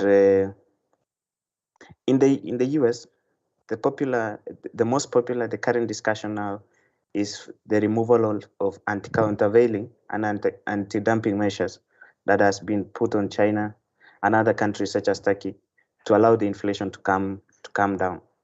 So part of it is countries lose competitiveness. Countries get that competitiveness or lose that competitiveness based on factors as it is. There was a time the US was the largest, Japan and the US were the largest single manufacturers. China is now. So the protection argument, it failed. Even for the case of Kenya, we've had the protection argument. It's not consistent with conventional economics. That is what I wanted to say about it. And then again, so whether the rights, Kwame will respond to the rest, whether the rights, can it as said, whether the rights that rights are overemphasized. We think that statement as it is, even if brought forward as government policy, would be inconsistent with Kenyan constitution. The Kenyan constitution gives rights, and it does not even classify them. All of them are equal, and that chapter of the constitution is sacred. And even when the current discussion on what chapters of the constitution are more important or not, even in courts, even at the Supreme Court, when the Supreme Court made that decision, everybody emphasizes that the Bill of Rights section is the most important chapter in the Kenyan constitution, and as it is. So whatever will happen, I don't think whether that even would form part of government policy, because it's inconsistent and will be challenged at all, even by other parties. So thank you. Thanks, Leo. Kwame, could you kindly respond to Victor and also Ken's question? Yeah. All right. So Victor, first, thank you very much for your response. As Kwame and as the IEA, we are uninsultable. So don't worry, you can say whatever you want on our platforms. That's why we allow it. That's part of the reason why we also speak about, we state very openly, and thanks for your research skills, you're able to find who funds it. But let me give you some education here. We'll go to economics first, but let me tell you about the IEA. The IEA is a company. We a Kenyan company registered under the Register of Companies as a company limited by guarantee. We have members, in the last count, 186 members who pay a subscription to be part of this platform as it is. So we have no apologies for what we believe and what we broadcast. And if you think the IEA is worth countering as a think tank, what you should do as well is form a think tank. We'd be prepared to engage with you in whichever way you want to. Our board of directors is 7 members elected from our membership, elected by the membership. We have our next AGM, very open, in August of this year, and you can attend there. So nobody gives us instructions about what to do and what ideas to believe. So that's one. Secondly, we know about the National Endowment for Democracy, perhaps better than you do, because this is not the first time we've engaged with them. They engage with us on the basis of our strategic plan, which I'd advise you to look at as well. And if you want to, you can come under the IE and have a discussion with us. We believe in democracy as defined, and as is consistent with Kenya's constitution. Now, our association with the National Endowment for Democracy is declared because we have rights under the constitution. It appears you'd like us to have fewer rights than you because you have a different ideological orientation. Sorry, we will enjoy our rights according to the constitution unless the government of Kenya tells us it is not. Let me now take us back to economics. Now, you read very, very well about the laws that the IEA, or rather that America, but America's development is not the history that you state. I think we require fidelity to facts, and these are the facts. The American Revolution took place on account of the fact that these people sought freedom first. Freedom to trade and to do stuff according to what they wanted. That's the first point, unimpeachable. The second point was when somebody called Adam Smith wrote about America, he actually thought that one of the reasons why he thought America would eventually be a successful nation was that its markets were more open, its people had a more liberal orientation, and they were prepared to experiment with ideas. At that time, their colonial power was definitely the US, but at the same time, they were actually appropriating ideas and sending people to other parts of the world. So it was saying that it was bound to overtake England by virtue of the fact that it was more open. So if you have a different view about America's, the US rather, the United States of America and how it created its successful economy, it is entirely because it was more open, not because it was practicing mercantilism. Thirdly, because this recording is still available, I think you need to correctly state what my colleague said. She said that, look, anything that talks about trying to buy Kenya, build Kenya, is the government of Kenya actually has the right to do that, and it is allowed under Article 227 of Kenya's constitution to use its procurement powers to advance economic and social policy as will be acceptable. However, our interpretation is this: it does not have any power to force you and I to buy stuff in the name of advancing that policy. That's what my colleague said. So please, let's rewind this and look at it again so that we are not creating straw men and using these opportunities to advance our ideological points. So that's what she said. On mercantilism, she said, the history of mercantilism suggests that countries that have that orientation, and modern global value chains are actually across nations. So it is not possible to appropriate the manufacture of a product all within one country and in one place. That would be an inefficient modus of production. That's primary economics. I don't think you can change it, but if you can, we'd be glad to read the textbook that you've written.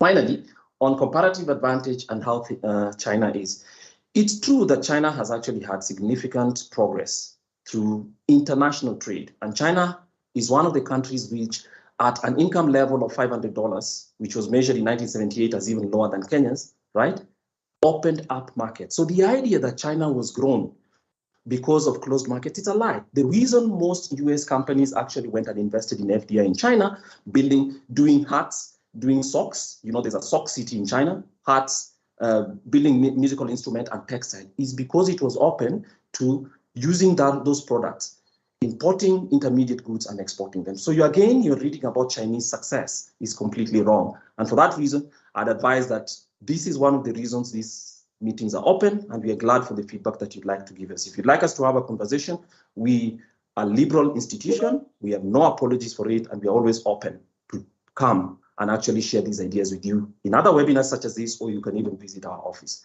Thank you very much. Thank you. I don't know whether anyone else would like to ask a question verbally, but I'll go to the chat because we have a few more questions. If you'd like to, please raise your hand. Jackie, could I clarify one more thing before? Somebody just sent me a message. Could I clarify?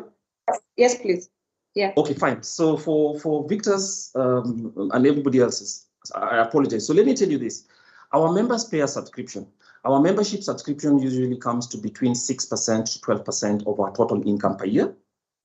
Then we have another 10 or so percent, which comes from endowments or some research that we do.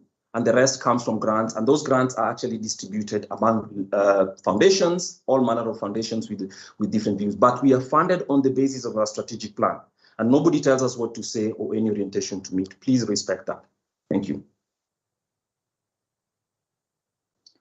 Okay, thank you. So I see a few more questions. Amolo says, why didn't these people contract IEA Kenya to advise on their manifesto instead of this hodgepodge of good and strange and not good at all? Terrifying that they might be the people in charge of our economy. Thank you for a good session. So that's Amolo's comment. All the speakers should note down the questions. Then Michael again asks, what is the place of government policy in economic growth and advancement of economic freedoms? So to what extent, and I think we've already covered that to some extent. So basically, to what extent does the policy advance freedoms? And then what is the comparison between Azimio, one county product, with the Japanese one village, one product? So that's Michael's question. Then Bindio says, the last point was a law. He thinks the analysis is a critical review and not in any way influenced by whoever funds IEA. I think that has been clarified. So he says, good work with the manifesto analysis. And then Vincent also says, a well-done analysis. Yes, we will certainly share the presentation. So to respond to the two questions that we have, I'll start this time with Maureen. You can pick any of the questions that have been asked if you'd like to. And then I'll come to Emmanuel. Maureen, is there any of the questions you'd like to respond to?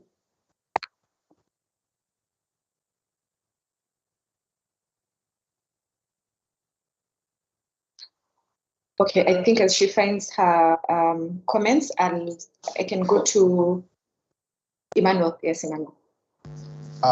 Right.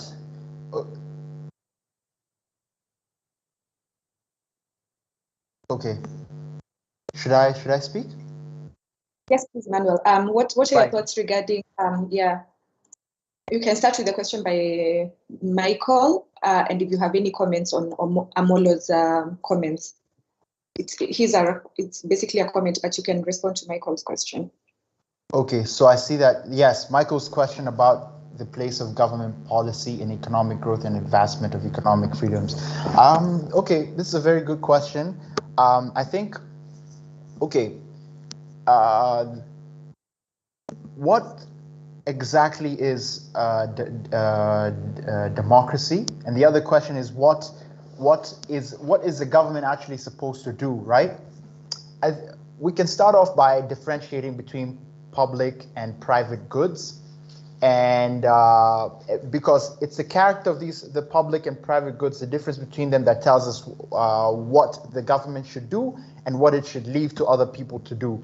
So when you have a good, we can assess the goods with two different characteristics. We can assess their excludability, and we can assess their rivalry. So excludability is simply the property that if I'm consuming a specific good, it prevents someone else from consuming it. That's excludability.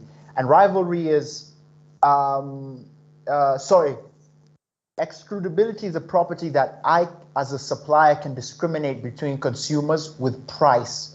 And then rivalry is the property that my consumption of a good actually prevents someone else from consuming that good. So, so a good that is both non-rivalrous and non-excludable is a public good, right? Let's say something like security, right? If I'm consuming public security, it doesn't stop someone else from consuming it. And sorry, national security. And national security is also, I don't access it by, I access it through the taxes that I can pay. I don't access it by paying a specific price for it. And when we look at, if we have 10 houses or 20 houses, and I'm the only one with a guard at my house, what happens? If security is purchased privately, then the thief who comes to steal simply skips my house and steals from the other 19 houses. So what I have effectively done is I've displaced insecurity. So from an economic perspective, they call that the price of security will be too high if all of us pay for our own security, and then the consumer surplus will be low, right? And that the consumer surplus can be higher if we all pay for the same security. So if we all instead move to a gated community and pay for 4 or 5 guards rather than 20 guards, and they beat a patrol around. So then what are we saying? We're saying that the place of government policy and economic growth is to provide public goods. And that's basically like what Maureen had mentioned, which is about let the government provide the environment in which private actors can play. Now, when we talk about economic freedoms, the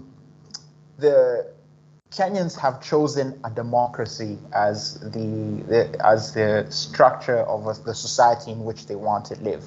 And what are economic freedoms? Well, the fundamental economic freedom is the right to private property, and which is the right to purchase, to basically to allocate private property as one sees fit. So the counter to that, the opposite of that, is if you live in a country where the government can do what it wants with your property, then you don't have economic freedoms. We remember that one of the Azimio platforms was actually to help women, to promote women. They had a platform that was pro-women, right? We can say that. When we look at the fact that I think about more than 60% of women in jail are jailed on cases related to the brewing, to informal brew, right? So a woman somewhere, let me ask, why would she want to make brew in the first place? She's just engaging in an economic activity to feed her children. But we have decided that this is illicit, and we've decided that it's okay for policemen to seize her property, even go as far as harass her and pour alcohol on her body, because this is somehow illicit. For some reason, there's a difference between her and her operation and Kenya Breweries Limited, a firm that produces good products. But what's the difference between them and this lady? They both deserve economic freedoms. So when we say that the government has a place in advancing economic freedoms, they should ensure that this lady can engage and enjoy the same economic rights that the KBL also enjoys. Enforcing property rights and safeguarding them is one of the functions of the government. Now finally we would ask ourselves, okay, why don't we let the government just do everything, right? Why don't we let them open up another parastatal and another fund and do all that? Well, the evidence suggests that, first of all, economic actors know more about and have, well, let me put it this way.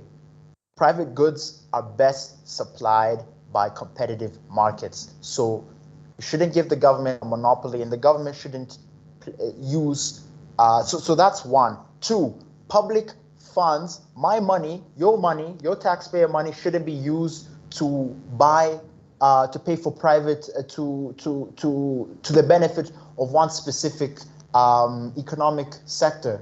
You know, it should be used to pay for public goods. Yeah. So essentially, in conclusion, that's what the government should be doing. It should be getting out of providing private goods. It should be focused on providing public goods, and they should be advancing economic freedom. So if Azimio wants to promote economic freedoms, they should think about those women that the governments have been putting in jail for making bail. What's wrong with that? Yeah. Thank you. Thanks, Emmanuel. You seem to have a number of very profound takeaways for this, for the parties and other coalitions to ponder as they go to developing their manifestos further. I'll ask, before we come to the final round, because we are really running out of time now, I'll ask Leo if you have anything to add, then we'll come to our final round. Yeah, so on the question of one village, one product, the Japanese, the question by Michael, and what's the comparison with that? There are so many write-ups, especially by JICA, related to what the Japanese perceive to be one village, one product. It was started in the late 70s, in 79. And then, of course, so the main aim of one village, one policy is to mobilize people and develop communities by promoting those business activities. And for them, they clarify that it doesn't need to be a village. It can be a state or whatever. Then, of course, it does not need to be one product. They've said the more the better, and they wanted to diversify the risk and cope with seasonality. And then, of course, it does not even to have to be a product. It can be a service. So in this country, there's been a conversation called diversification that has been happening. And people have been saying, for example, if you're on the sugar belt and looking at the productivity levels of the sugar belt, this thing you should not have, maybe it's better to have something like sorghum that is more productive, or something like sunflower that is more productive, other than having that. There are other conversations like in the North Rift to have instead of maize, have avocado or whatever. So they wanted products that are to diversify risks and cope with seasonality in those Japanese villages at that time. Is there a place for that? We, as a part of because we believe that markets work, and that is consistent with conventional economics. That is something that has been proven through practice and theoretically. If you set the conditions as it is, those investments in various in that diversity and those investments will happen, and that porting people to services and from agriculture, that structural transformation argument should happen. So is it the same based on what the Japanese call the primary objectives of one village, one product? I don't think it's the same. I don't think it's the same, because that basically, because they say for them it doesn't need to be a product, it can even be a service. It does not need to be one. They say the more the better. And then it does not need to be, for example, a village or a county. So that is something that you can look at those objectives. I can send you that right up now so that you can look at it. So thank you, Jackie. Back to you. Thanks, Leo. Would anyone else like to ask a question before I come to closing and ask our speakers to make their final round, their final comments? Anyone? Does anyone else have a question?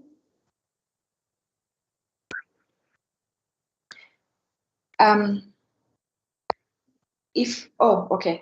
Ken, very briefly, so here's your last chance. Yes, please. You can ask. Go ahead. Thank you. There is something that the Parliament has recently passed a law to regulate ostensibly ICT sector, and recently I was just reflecting on the number of regulatory bodies that are becoming, mushrooming in each and every sector. It seems that these aspects, and the reason why that growth is happening is because government considers these bodies, the way they structure them is that they usually have a clause for levies, and the levies, in terms of their sustainability, they expect them, they'll be able to charge levies to be able to run their own affairs.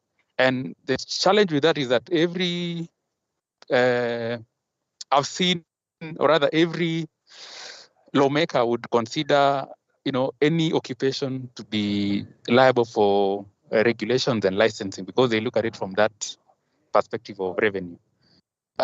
There appears that this is something that, continues to escape,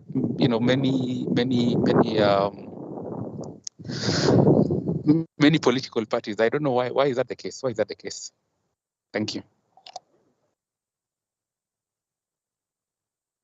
Okay.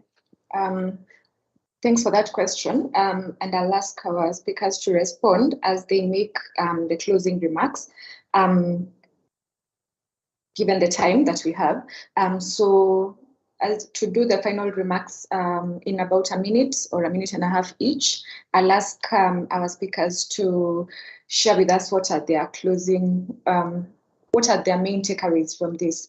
And I know the Azimio coalition has advised against plagiarism and against anyone borrowing from their ideas. But if we were to use this manifesto as a benchmark against, given that it's the one that we have available now, against which the other parties and coalitions will be compared, what do you think maybe other could borrow, like in your view, what are the good ideas, just two or one, and what do you think is a completely bad idea that other parties should not dare, that should be expunged actually from the manifesto that we have? So let us hear that. Kindly try and respond to Ken's question, and I'll start with Emmanuel again.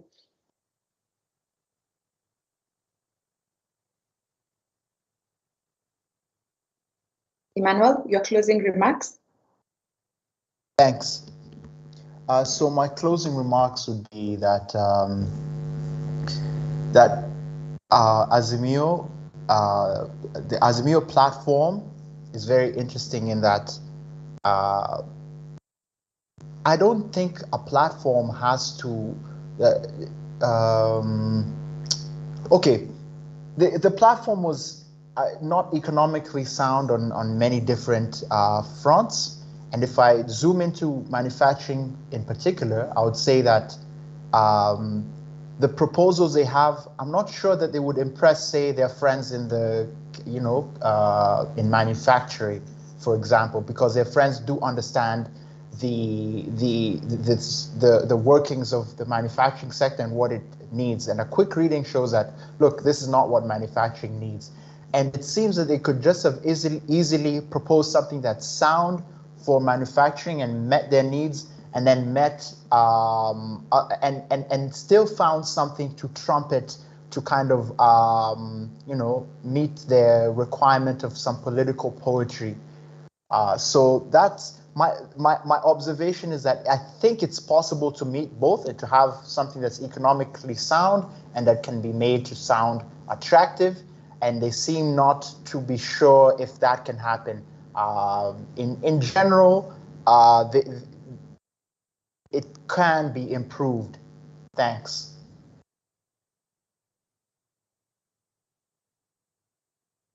Thank you. Thanks, Emmanuel.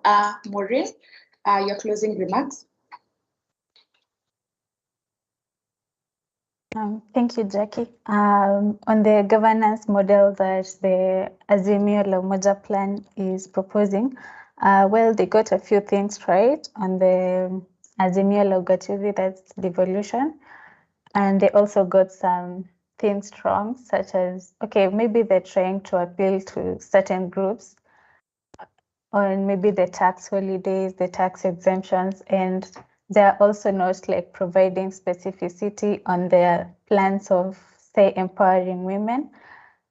Maybe they can improve on their plan by providing more specificity and also addressing the claims that we've raised on corruption, on the fuel subsidy and the likes. Yeah, thank you. Thank you. Thanks, Maureen. Leo? Yeah. The Azimio plan, they get correctly issues. They have original ideas relating to devolution and some of the best ideas. The chapter on public debt, save for the language how it was crafted, is also correct. There are other things that they get correctly on reform process, especially things that they've pledged to disclosures, related to disclosures. Yeah, but largely on the function of those constitutional obligations, public goods, questions relating to mercantilism, questions relating to the limit of what government can do, is something that needs clarification, and that's something, because they'll be spread too thin. They'll of course they'll end up to ineffective government, and being an ineffective government, because if you take out some of those original ideas relating to devolution and take out things related to social protection, which where they're very strong, and that model of 6,000 shillings, which is workable, if you take out those, it will be Jubilee 2.0. So that is something that concerns. So, and you can easily see some of the ideas that relate to the candidate, which are very strong, and it's been tested on time, over that on time, especially on things related to reform. But there are things, especially on limit, what government can do, is something that Azimio needs to contend with. So thank you so much, and look forward to looking at all other manifestos. Sorry, Leo, before I let you go, because you brought up the Jubilee 2.0, and I know under, I think, Agenda 6, where they talk about Azimio La Wananchi, and they talk about continuity, the commitment to continuity and minimal disruption. Is there anything good in terms of policy that you think any future government could borrow from the Jubilee government, or has it all been bad? Is there one single thing that you would advance or advocate for continuity, or is it just a bad idea? Very quickly, Yes. before we go to comment. Yeah, so first, I just want to state something in principle. Parties, candidates compete for political power. And then Kenyans choose them based on those ideas. So I think this idea of continuity should be something that in electoral competition, somebody can run on continuing with that specific platform, but we should have the idea is, when you get power, you're able to bring change, you're able to run on those specific ideas. So I think for Jubilee, the most of the, I think what the Azimio or the future governments can borrow from is the idea that most of the things need to be economic plans need to be well thought out, and they must be consistent with both. There must be appraisal with financial appraisals, economic appraisals, and that era of sudden things that happened without a clear thinking or clarity, or that clarity is something that future governments need to avoid. So I think in the flip side, the lessons that we get from the Jubilee administration is something. For example, why would somebody think we need to provide laptops to children who are sitting under a tree? Because the most basic thing is to build schools. So we think they should learn from those mistakes, because they are most extensive mistakes that I can only think of. Maybe the best thing that Uhuru did, which has opportunity costs, the president that this administration did, which has opportunity costs, is infrastructure, ad-driven infrastructure. 10,000, they've done 11,000. They've surpassed it by 1,000. But the questions around costs of such infrastructure, whether those returns, how it has helped the economy, and those kind of things, debt crisis and everything else brought together, is something that needs to be examined. So that clear thinking is something that Azimio should pick from the Jubilee administration, that there was most plans were rushed through. There was no clear appraisal, and that going forward, the appraisal needs to happen. Thank you. Thank you. Sounds to me more like lessons on what not to do, as opposed to lessons on what to do. But finally, Kwame, your closing remarks. All right. Two things. The first is the question from Ken about rights overemphasized. I think that also is a big mistake, for which, in my view, instead of arguing Mitumba, actually the Kenyan press should have placed more pressure on the candidate, together with the nominated deputy president, to actually tell us this. Because if there's one thing they do, it'll be adherence to the constitution. So you cannot be on one side saying you'll adhere to the constitution, and you played big roles. Both of them did play big roles to get it passed. And then on the other hand, claim that we're also trying to undermine constitutional rights that Kenyans have. That's a bad signal, in my view. And it also tells you that there's an authoritarian streak among some people who are preparing this proposal, and that if they came in, obviously they would have problems, including with people like us who tend to have independent views and tell them some of the stuff that they may not want to hear, or at least not in the language that they prefer. So obviously that's a telling sign. The second thing is, yes, the tendency in Kenya, and I don't think that Azimio has shown it well. They talk about a one-stop shop and everything else. Actually, the problem with Kenya is not just that you need to clarify. The government, through its many arms, do so many things. So if you're going to, for instance, facilitate manufacturing, instead of choosing for manufacturers whether they should be grinding and bagging cassava in Siaya, or garlic and avocado, which will be exported to those for whom that is an indispensable meal, maybe what you should do is actually come to a real understanding of what manufacturers need. The first thing that I think manufacturers need is just licenses. So there's no reason to have a manufacturer have to get 40 licenses and then one additional one called single business license. So if you can constrict those exactly to one with a time limit about the ability to get it. And one of the things Jubilee did very early in its administration was they went to Hong Kong, or was it Singapore, where you can actually establish the food business through a portal. So basically, you can start your business and make your payment through a portal. And before government gives you your certificate, you're actually allowed for 90 days to start your businesses. What that does is places pressure on the administration to do that work quickly, and all those other people who need to give you licenses to coordinate their work. That would be an extremely essential thing. So this tendency for every quote-unquote profession to come up with a ring fencing, which is to lock other people out, ask you to pay a license and all those other things. It's both a public sector thing and also in the private sector. That just needs to be cut out. Occupational licensing doesn't get us anything. That's actually the building of cartelization. So I agree with your concern, Ken, and it's something we should push back on.